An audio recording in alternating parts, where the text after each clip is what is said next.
at it. Hello, everyone. Welcome to Freedom Warrior Conversations.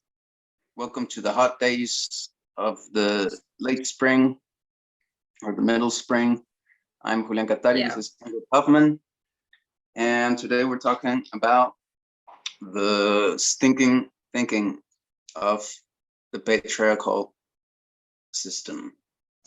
Second part of the conversation. So we'd recommend you, if you haven't listened to the first part, you can go right ahead and listen to this one, but you can check out the first part, which was very, very, very good. I think it's one of our best conversations yet. It was the one we had last week. So let's continue. What else do you have for us, Ingrid, in this stinking thinking? Well, so the addictive patriarchal system is really highly dependent on our left brain functions, which is the worship of, it worships the linear, rational, logical thinking of the left brain. So that's where it's stinkin' thinking, because you can only be linear, rational, and logical all the time, because it supports the illusion of control by simplifying the world to such an extent that it does seem possible to have control over it. But there's always that's what refers a hidden agenda. So this side of the brain is masculine. So that's where the patriarchal like kind of thinking would come from, right? That's one of the myths, is that everything can always be logical and logical and rational. And that's the mental schism, which the natural law teaches about. We only have one that part, and most people are into that, except those who don't fall into that, who are not logically oriented. They fall onto the other imbalance, which is all deterministic oriented and all the new age is what takes over that and controls people from that side. So that we're onto this left side, the deterministic, which is kind of the official, what the school teaches, what the system teaches, everything. So, and with this stinking thinking, there's always a hidden agenda, and the hidden agenda tends to create a fog bank or an electron cloud of confusing interactions. So, if sometimes we get feeling like we're in a fog bank, it's because of this linear left brain stinking thinking. And left unchecked, it becomes really obsessive and feeds. Sorry, it will feed itself forever. The buttercups are really bad. Our horses are white horses. Their legs are just covered in yellow. So I just developed over the last couple of years an allergy to the buttercups. Buttercups, what's that? They're a little yellow flower. Really waxy flower. They're beautiful, but they're all over. So if we truly believe myth 4, that it's possible to be totally logical, rational, and objective all of the time, then we have to hide from ourselves first and then others, the ways that we're not rational, logical, and objective all the time. So then we, as individuals, have to dismiss and ignore our own experiences. So when we live and work in this system, we spend so much energy and time trying to go along with, or trying to get around, or fighting proclamations from our superiors that do not make sense. And our state of non-living then depends on a superior who makes no sense. And all our energy must go toward fighting the crazy statements, trying to sidestep or undermine them, or comply with them against our better judgment. And for one, this is huge in the military, the nonsensical bullshit. I mean, we used to shrug our shoulders and say it's the government, but makes no sense. But it's right. The hospital was a little bit better, but not much. So this stinking thinking is really our greatest brain drain. Say that 5 times fast. brain. Yeah. So it's stinking thinking is really evident in politics, of course. As we listen to politicians, it's really difficult, if not impossible, to really figure out what they're saying, what they're implying, or deliberately leaving unsaid. Innuendos, assumptions, vague statements, planned misinformation, and suggestions are the stuff of our entire system around the world, not just the US. So it's rampant around the world, this white male patriarchal addictive system. Yeah. So stinking thinking also depends upon assumptions to perpetuate itself. Unclear statements force us to make assumptions in order to function. But something someone taught me is assume is spelled ASSUME, right? So if you assume, you're making an ass out of you and me. Okay. That's a good one. It's such a hard thing to, the brain is naturally filling up spaces.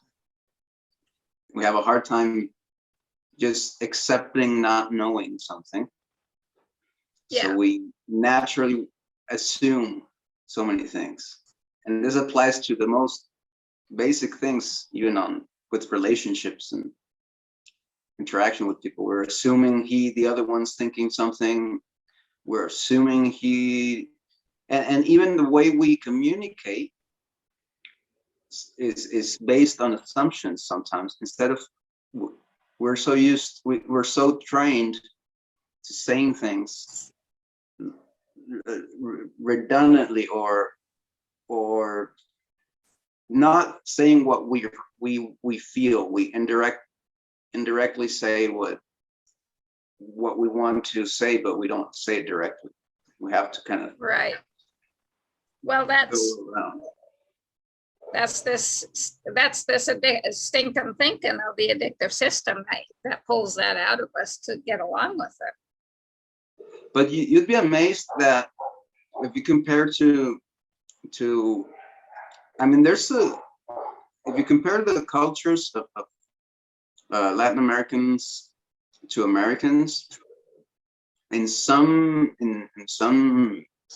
moments, at some point, you would see that the Americans, the United States, people from the United States have a little more direct kind of way of approaching things. They're a little less, like small talkish.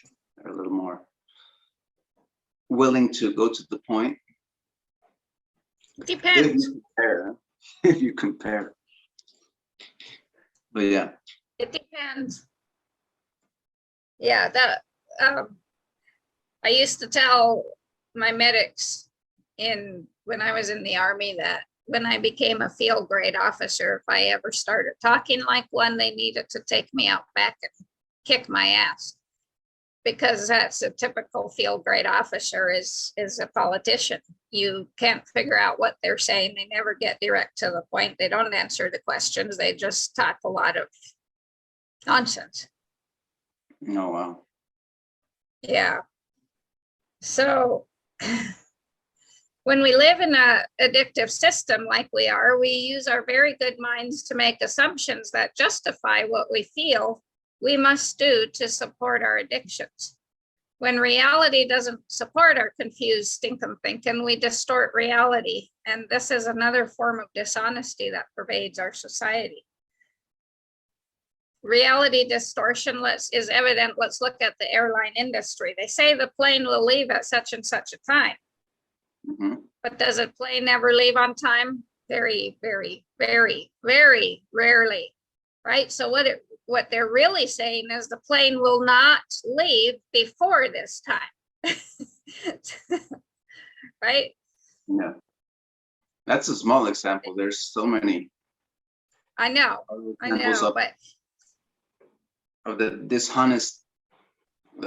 Everything is dishonest. It's like that's the status quo. Is being it dishonest. is, absolutely. Yeah, well, they can't really make a commitment about exactly when the plane will leave because of weather, mechanics, flight schedules, et cetera, so they lie about it, and we accept this as the status quo without blinking an eye. And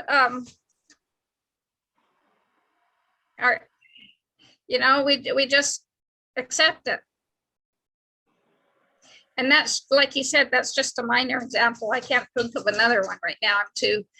My brain's too hot from the hot weather outside. Yeah. Well, I remember from if one of the things I think that set me apart was the fact that I never really forgot or lost my inner child.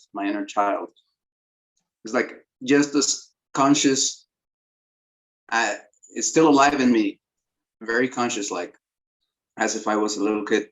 And one of the things I observed when I was a little kid, I remember very well, is observing how everything and everybody was lying. It's like, why is everything that is said so non-straightforward? Right? Yeah. That's one of the things I observed. I don't know if other people can remember that, if they observed that, or I think I mean that's the natural state of perception should distinguish that. It should, but we get healthy programmed into it. We get programmed into it through school. And also remember what I said at the beginning, it has a hidden agenda. What's the hidden agenda? Manipulation. Yeah. Always. They're always to manipulate us to do what they want us to do. So this distorting reality requires that we deny our own experience, so the messages our bodies send us and our inner true selves, and leads us to disease ultimately. Mm-hmm. So if we assume the Russians are going to attack us, it's logical and rational to assume we must protect ourselves by hiring Stanley Gottlieb, the poisoner in chief, to create all kinds of bioweapons at Fort Detrick and set up the Fort Detrick lab to do that, and to bring the Dr. Mengele from Japan over and incorporate him into Fort Detrick to learn how to torture people and stuff like this, because the Russians are going to attack us, right? Mm-hmm. But that's just an assumption. It's just a reality distortion. The MK Ultra project, all the experimentation, because, oh my God, the Russians might attack us. The Russians have yet to attack us. So this is paranoid thinking. But in an addictive system, this paranoid thinking is the norm, and it's also confused thinking. Right. And we get to confusion because we spend so much time and energy trying to figure out what's really going on. And when we live in confusion, we forget totally what non-confusion is. Confusion plays a vital role in the system because it keeps us powerless and controllable. And no one's more controllable than a confused person or a confused society. Right. Politicians know this better than anyone. But then they're confused themselves and to other degrees at another level. Yeah. But confusion keeps us ignorant too. Mm-hmm. MDs and PhDs are best known for this, giving their patients or clients information cloaked in intimidating language, preserving their one-upmanship status, keeping their, oh no, you can't see your medical records. It might show you that I'm lying to you, right? Might show you that I really don't know what I'm talking about. And thirdly, confusion keeps us from taking responsibility for our own lives, because no one expects a confused person to own up to the things they think, say, or do, or face the truth about who they really are. Mhm.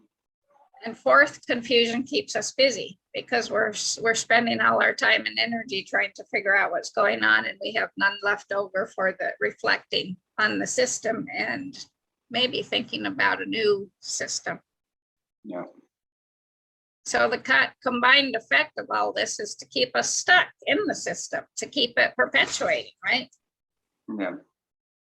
The confused individual will stay in the system because the thought of moving out of it is just too frightening. Mm-hmm. One of the best ways to dissolve the pattern of confused thinking is just to stop and wait, because wise decisions are not made, they are discovered. Okay. The wisest decisions are not made, they're discovered. Yeah, they're not made. We talk about all the time about making decisions, but a wise decision is really discovered. It's not made. We don't make it, we discover. But wouldn't that apply to everything somehow? Everything you just discover, you don't really make anything. Yeah, it does. But I'm talking about getting out of confused thinking. So that's why I just, but yeah. So how would you discover this? Stop and wait. Don't be in haste. You know, there's plenty of time. Right. So there's a good advice. Instead of pushing yourself more,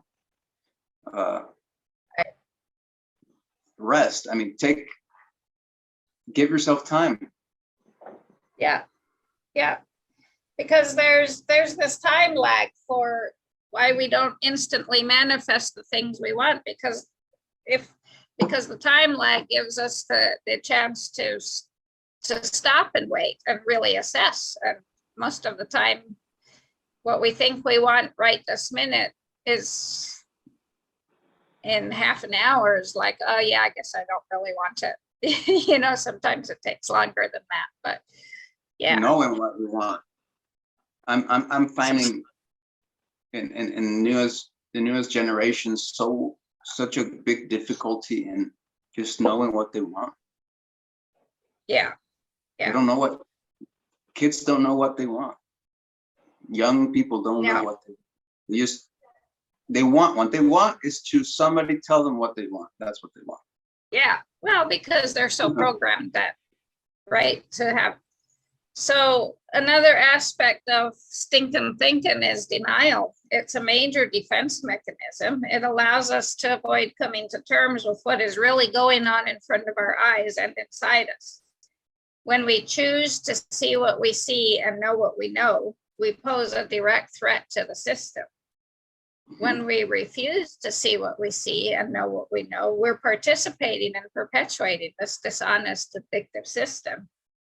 We cannot be alive in a system that is full of denial. Yeah. Another stinkin' thinking pattern or aspect is perfection, this image of perfection, right? Like for us women, it would be the Barbie doll. That's the perfect figure. Mm-hmm. That's right. Being convinced that nothing we ever do is good enough, or that we're not worthy of enoughness, is a way to maintain the illusion of control by choosing to see ourselves as bad. Perfections, or our expectations of perfections, are an illusion that keep us from seeing how perfect, wonderfully perfect every moment in life is.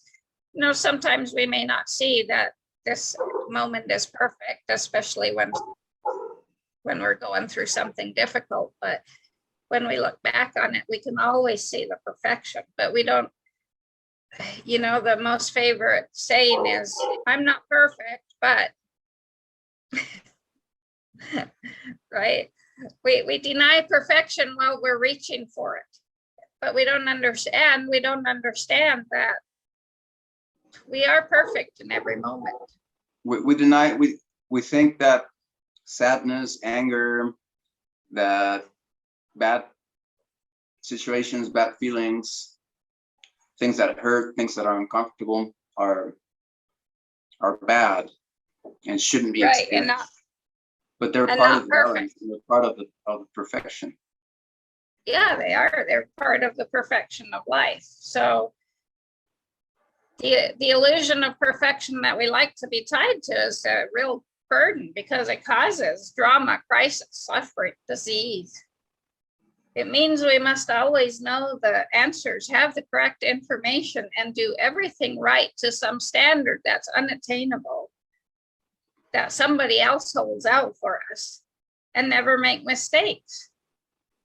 The addictive system hates mistakes, but there really is no such thing as mistakes. It's just a learning tool. It's like, oh, wow, that didn't work so well. That wasn't a mistake. It just didn't work so well. So let's try it a different way next time. I guess the mistake would be not learning from the mistakes.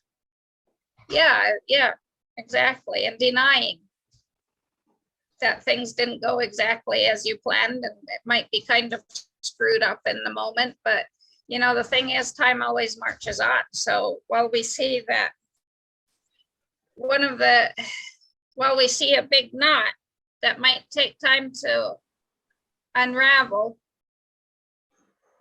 it can be unraveled. This is what I told my girls growing up about suicide, is there is no problem so great it can't be solved. Suicide is not an answer, right? When we talked about that, it was my favorite mantra to them. There is no problem so great that it cannot be solved. There is no situation so difficult that you will not make it through. Yeah. But this perfectionism illusion of the addictive system is related to the second and third myths. The second myth is that the white male addictive system is superior. And so to prove ourselves superior than anything or anyone else, we must deny so much of who we are.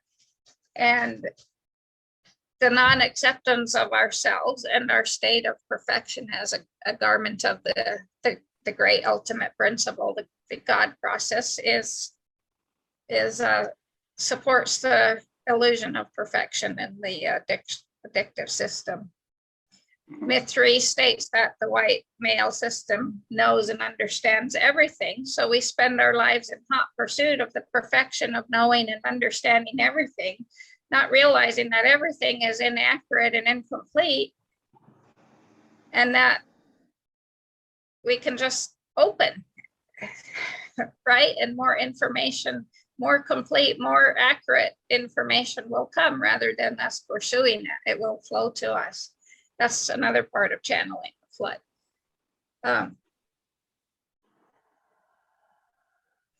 So we devalue what we do because we need to know and understand everything all the time, right? And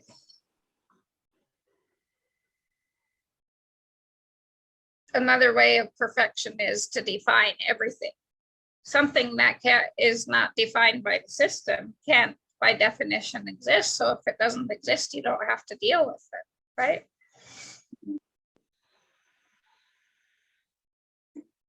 It's yeah.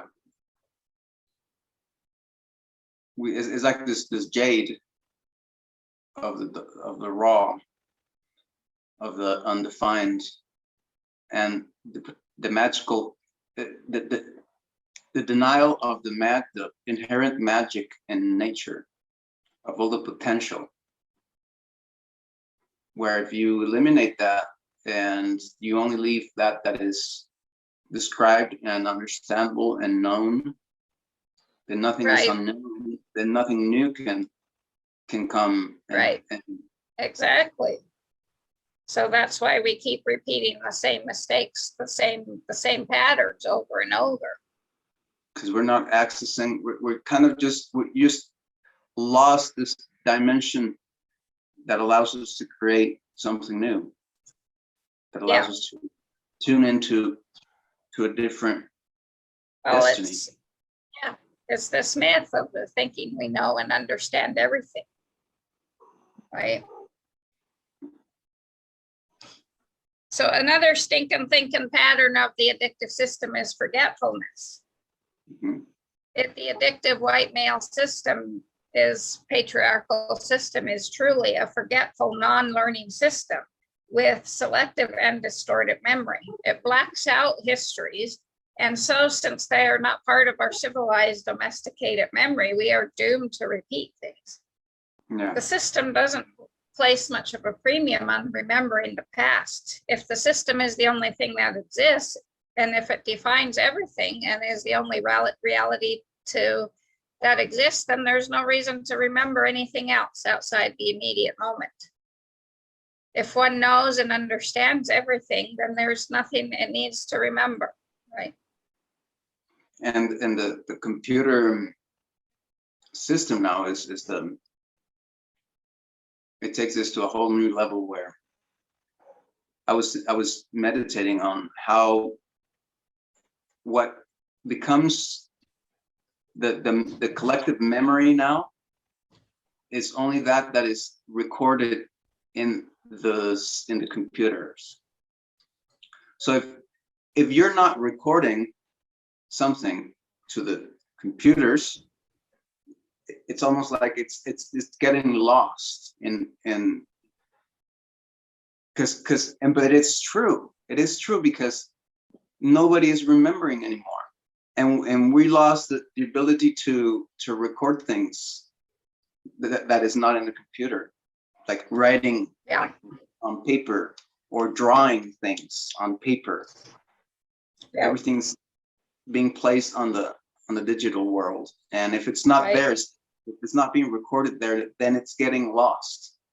It's disappearing outside of us. Yeah. Well, it's that myth of if it's not there, it doesn't exist, right? Mm-hmm.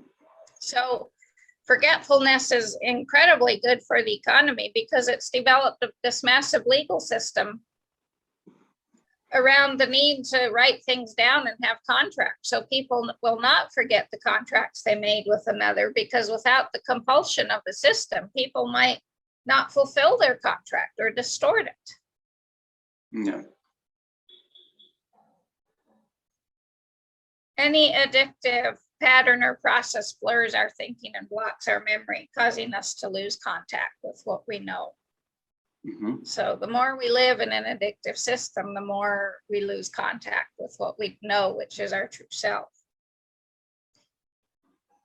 So another big thing is dependency. Another facet of stinkin' thinking is dependency. This is a state where you assume someone or something outside of you will take care of you because you can't take care of yourself. It causes us to rely on others to meet our emotional, psychological, intellectual, and spiritual needs instead of meeting them for ourselves. And dependent relationships are the norm within the system because it depends on us to keep perpetuating it. Getting out of the system is realizing that one has the ability to rely on oneself, to be self-regulated, self-governed, and be able to stay close to others, be intimate with others without being dependent. But this contradicts everything we've been taught, because we've been taught from a very young age that dependency is the road to intimacy, to true, quotes, true intimacy. And to get close to another, you must become mutually dependent. Mm-hmm. When two people reach a stage at which neither can function without the other, we call this a perfect marriage, but that's not a perfect marriage. It's a wobbly marriage. So if you know the periodic table of the elements, they're all missing an electron. That means that they're wobbling because they're not perfect. So that's what attracts. They're not whole. They're missing an electron. So these elements, they need another one to make a wobbly couple. Yeah. Whereas the noble gases, when they are complete and whole, and they just join together to make a bigger noble gas, like argon and helium. Those are noble gases. Wow. That, such an amazing comparison, no? With Yeah. But element. the other parts of the periodic table, and because they're so wobbly, they're unstable when they join together. Whereas the noble gas isn't because it's whole and complete in itself. Right.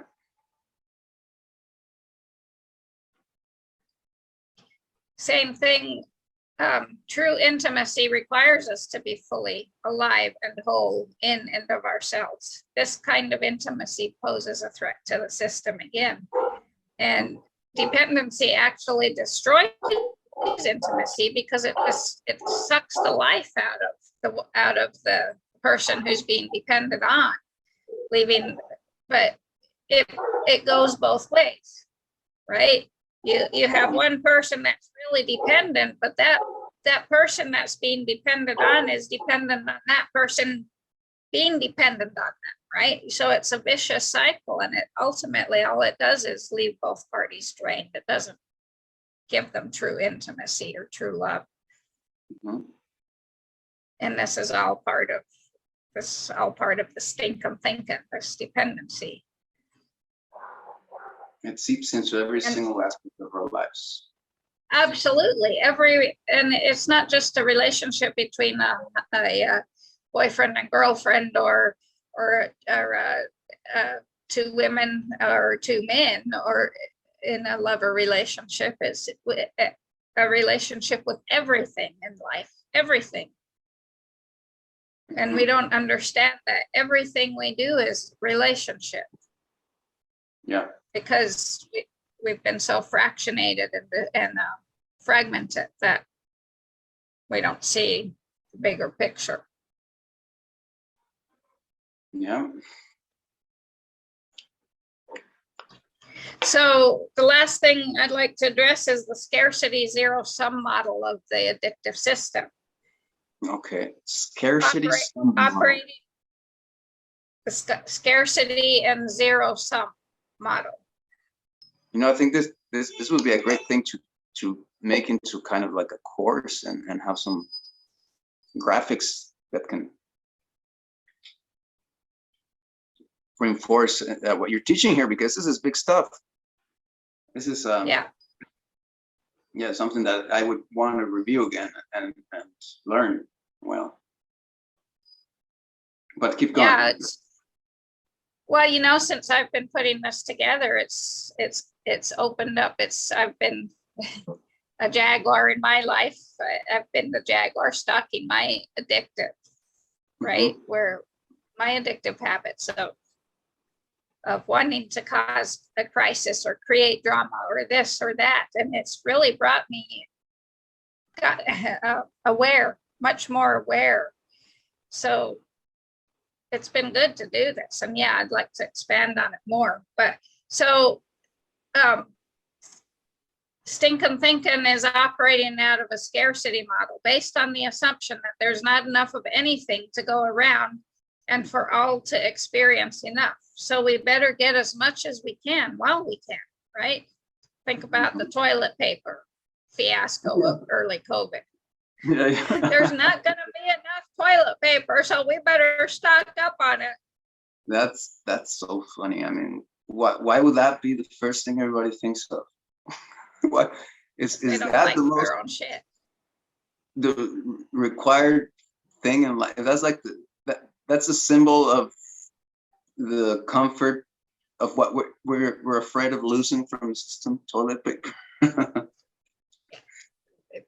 Well, you think about this. I'd like to know where our fetish with cleanliness, the supposed cleanliness, came from, because I'm doing this wisdom codes course with Greg Braden, right?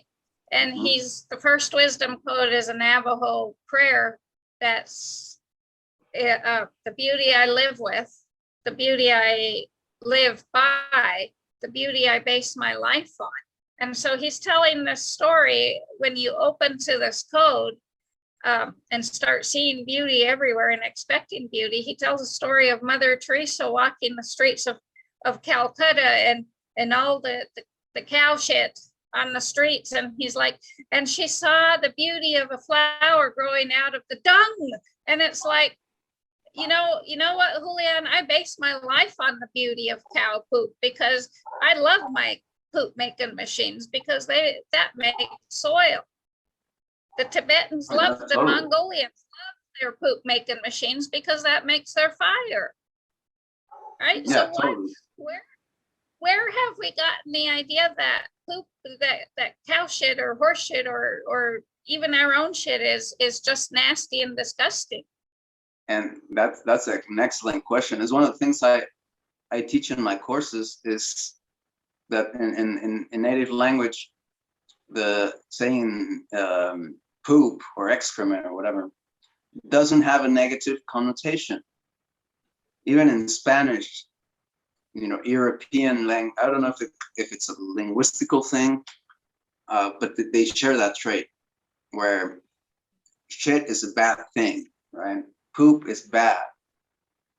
Yeah. And you'll find all these words in native language that has the word shit in it. For example, gold. Gold is called sun shit. Who would call gold sun shit? Shit from the sun. Shit is not funny. Bad. It's not bad. It shouldn't be funny because shit is not a bad thing. Shit is the richness that we make. It's what we make. That's like what do you do as a human? What is your product? Your shit. Yeah, it's anyway, so this model, the scarcity model, permeates every aspect of our lives. We learn to hoard money, hoard material goods. I mean, I don't know if you have the same issue in Mexico, but man, there are storage facilities here in the US like crazy because we hoard so much shit that we've got to go rent a storage facility for. That's one of the, I think, big differences between the US and the rest of third world country is that we don't like the salaries or what we make and what things cost. We cannot hoard stuff. I mean, still you'll find people buying stupid stuff, but not as much where they need to store it away. I mean, and a lot of things are reused. There's big markets for used stuff. A lot of people buy used stuff. A lot of people still repair stuff. That's one of the differences. I mean, still, for example, here there's a huge market for American cars, where people in the US will rather get a new deal, like a new loan on a new car, and just sell the old one. And all those old cars, they sell them to Mexico and to other countries, and they're a big thing here because they're kind of affordable. Like $1,500 you can get a truck. Wow. Yeah. So we also hoard love. We try to hoard love. This is the cling clung relationship, right? And we of course like to hoard prestige. I mean, even Greg Braden cannot go through one single session without stringing his list of hoarded credentials. Papers, showing off his toilet papers. His title. Yeah. So because we fear that there's not enough to go around, we accumulate more than we need or will ever be able to use. Yeah. It makes me think about the male hoarding idea of getting women, like, this stupid thing that every single man kind of is taught, but it's not directly taught. I don't know where do we get this idea? We kind of like get them, but nobody really tells us. Nobody really told me. But at some point, I thought that, oh, it's a good thing. I'm more of a man if I sleep with more women. You know, it's kind of like a competition, a hoarding kind of thing. Yeah. And you don't realize that it's this quantitative versus qualitative thing, right? So how many of these relationships were actually really good? Well, there you go. That's in perspective. Yeah, exactly. Well, I'm actually going to address this in zero-sum model.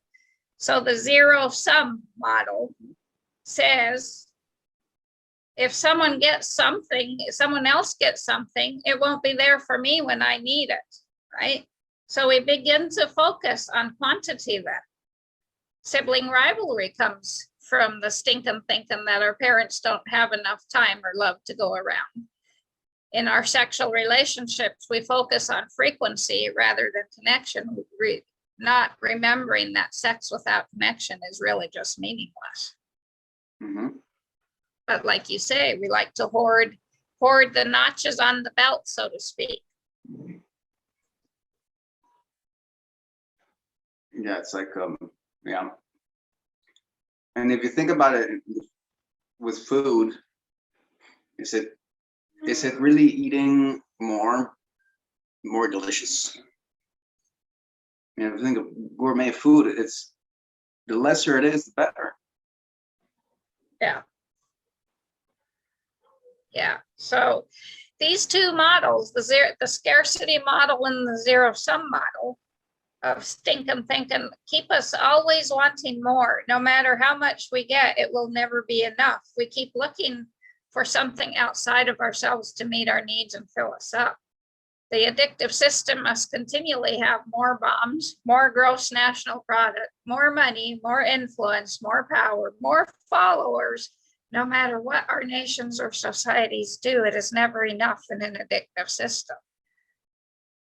And this is the big difference between an I need culture, where you know that you always have enough, no matter what, because Mother Earth offers us so freely what she has, and she has more than enough for all of us.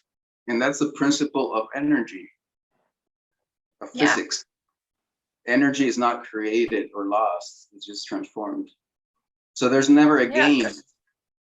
It's always a some zero, like you say. It's always, everything equals out.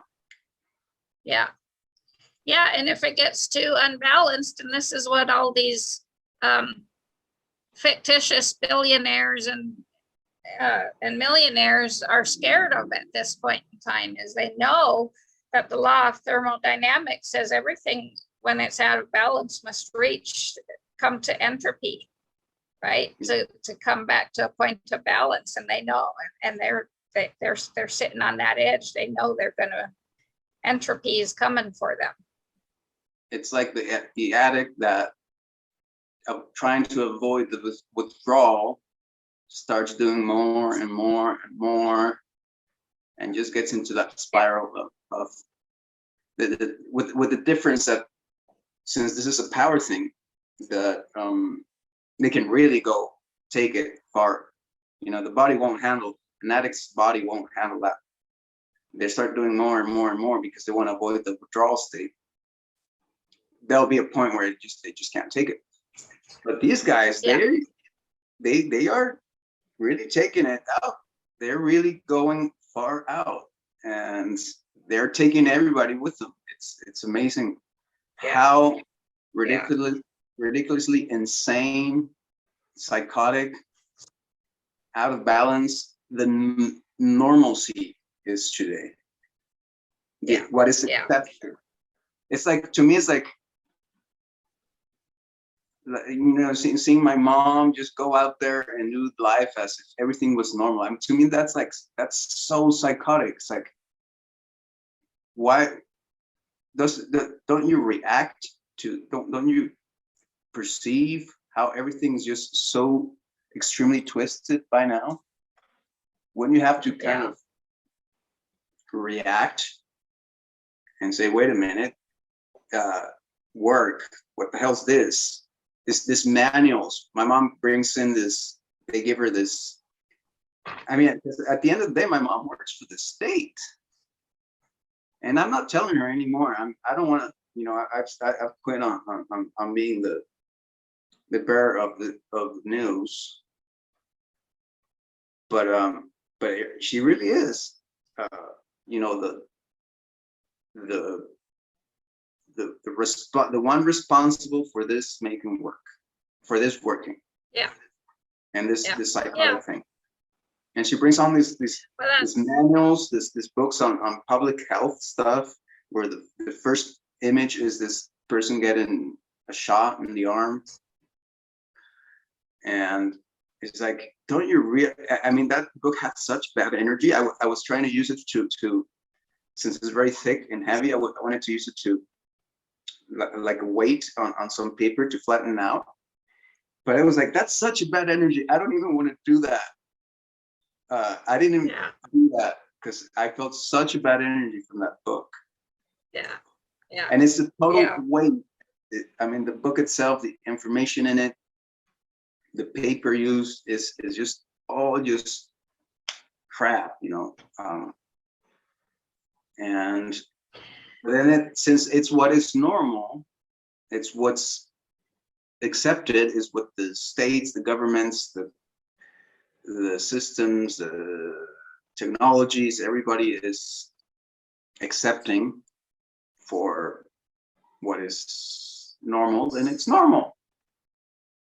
It's totally crazy, totally unnatural, totally filled with disease, but it's what's gotta happen. I don't know. So I was inviting people from everywhere. I just want to give them kind of the message of where's probably everything we said here makes a lot of sense so far, but where it stops making sense for them is when they realize that they can that really the system is not that powerful, and that the real power lies within you when because you are the one that thinks that it's that powerful, and you're the one that is afraid. That powerlessness comes from the fear. When you lose the fear, and there's many stories about this. Well, when you channel the fear, we'll never lose the fear. We can't lose the fear. It's an innate part of us, but we channel it, right? We channel it. Instead of building a dam, we channel the flood of fear. So it washes out and doesn't reside in our bodies. And you know what to do. And there's this Buddhist story of the dragon, this huge evil dragon that's kind of evil, and Buddha becomes, I think, a little mouse, right? So, but then he climbs up to his head, and he does something to his head, and then beats the dragon. So a mouse can beat a dragon, and we've just lost sight of that power we have as every single human being. And that power is like right now. When you say right now, I choose to. It's just basically accepting you were wrong. It's such a powerful thing when you start accepting that you were misled, that you were wrong, and you start what did I believe that was in fact not true? Inaccurate and incomplete. Once I've, that's just the thing. Once I've decided that everything, including all these gurus that they know, is inaccurate and incomplete, it opens me up for inspiration. And it really is. I mean, so as I'm going through this Wisdom Codes course with Greg Braden, I see everywhere, every other sentence, inaccurate and incomplete, and it also puts me in, instead of saying, well, he's wrong, which then I'm judging him, right? When I say, well, that's an inaccurate and incomplete statement, it takes me out of, totally, I've noticed, has totally taken me out of a state of judgment and being superior, because when you're judging someone, you're feeling superior, right? Instead of, and just allows for new information to flow in.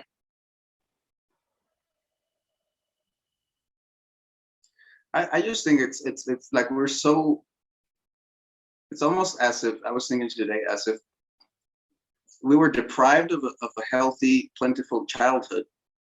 So then we're all traumatized children, unable to really grow up and really say, hey, I can be wrong.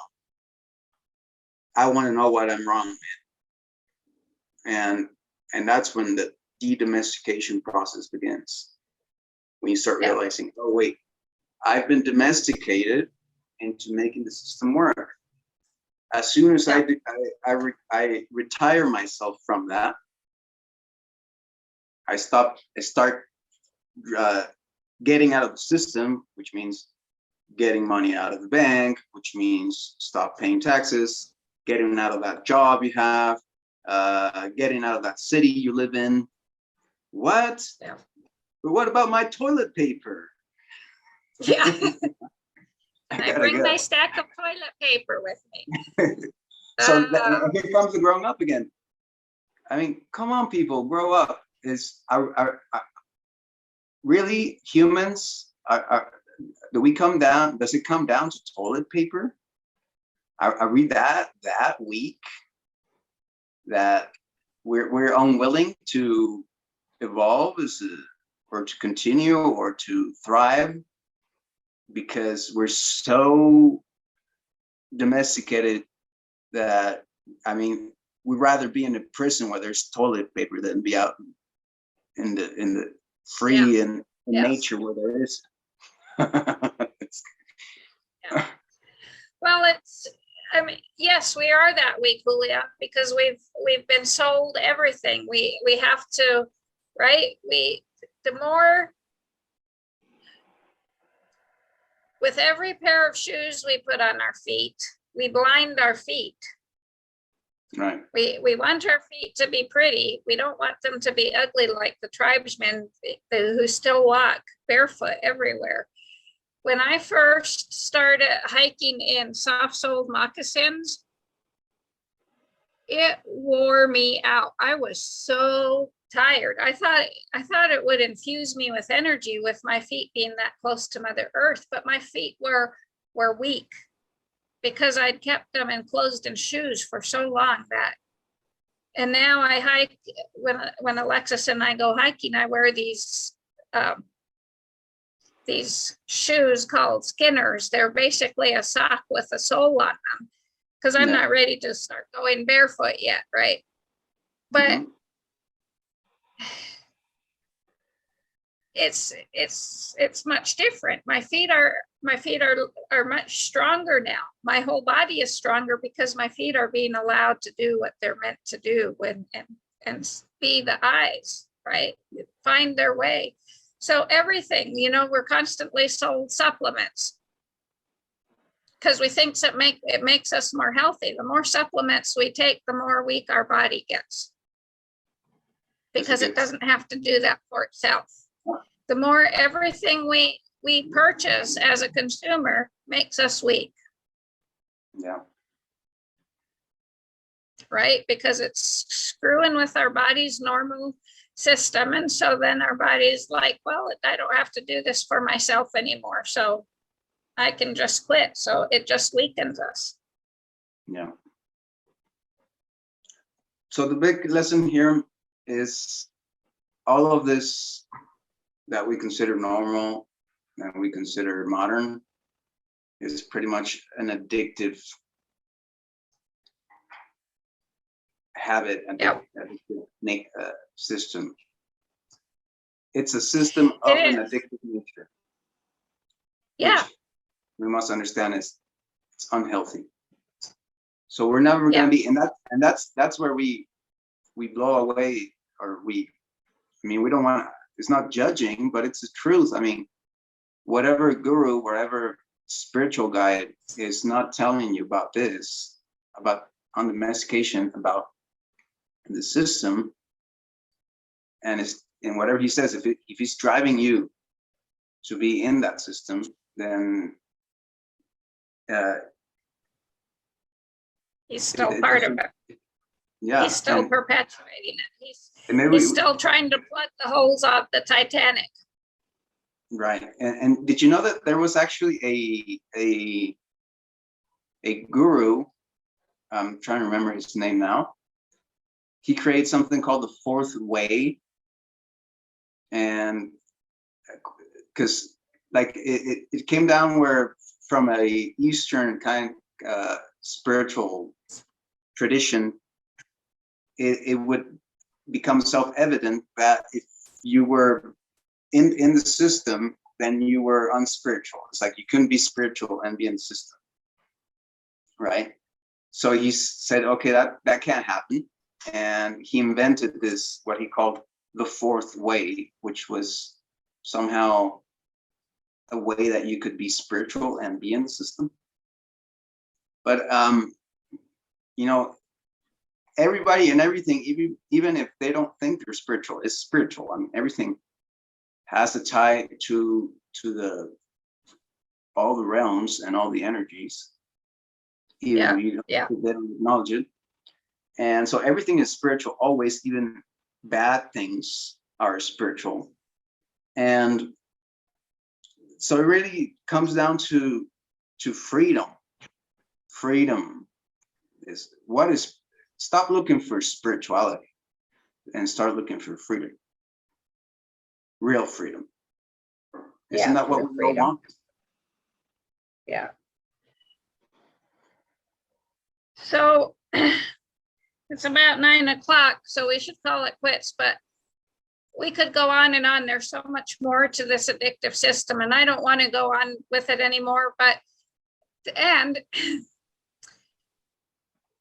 there's another word we get addicted to, and we don't realize that when we say the word but, everything that preceded it is a lie.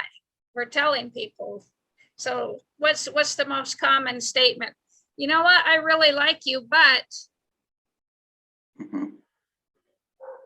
now I just told you that I don't like you because I'm going to criticize you, right? Yeah. So getting myself out of the habit of saying the word but and saying and is an interesting journey. So we can delve into the addictive system more some other time if we want. I'd like to go on next week into a usury concept. This is something that's developing in my mind. This is something that's going to totally come from me. There's no books that I've read. Usury is related to interest and money, but it's definitely part of the addictive system. And I'd like to talk about it next week. It's not just money. We'll go into that next week. The system, the concept of usury. I really like that, especially if it comes from you. So let me invite everybody that might be listening to this to next week, Tuesday at 8 o'clock live, where we will continue this. It's really more than a conversation. It's a journey. It's a weaving that we are doing out in a space where amazingly it's like it's impossible to be viral and popular if you talk about this. It's really it's really in the space of its own. So if you're here, you're a very special person. To whoever is listening to this, you made it to a very unique place that very few people have the luck to to arrive to. So the journey continues, and it's only getting started. And we invite you for that next conversation. So thank you, Ingrid, for everything you do. And thank you, everybody, for listening. And we'll see each other next week.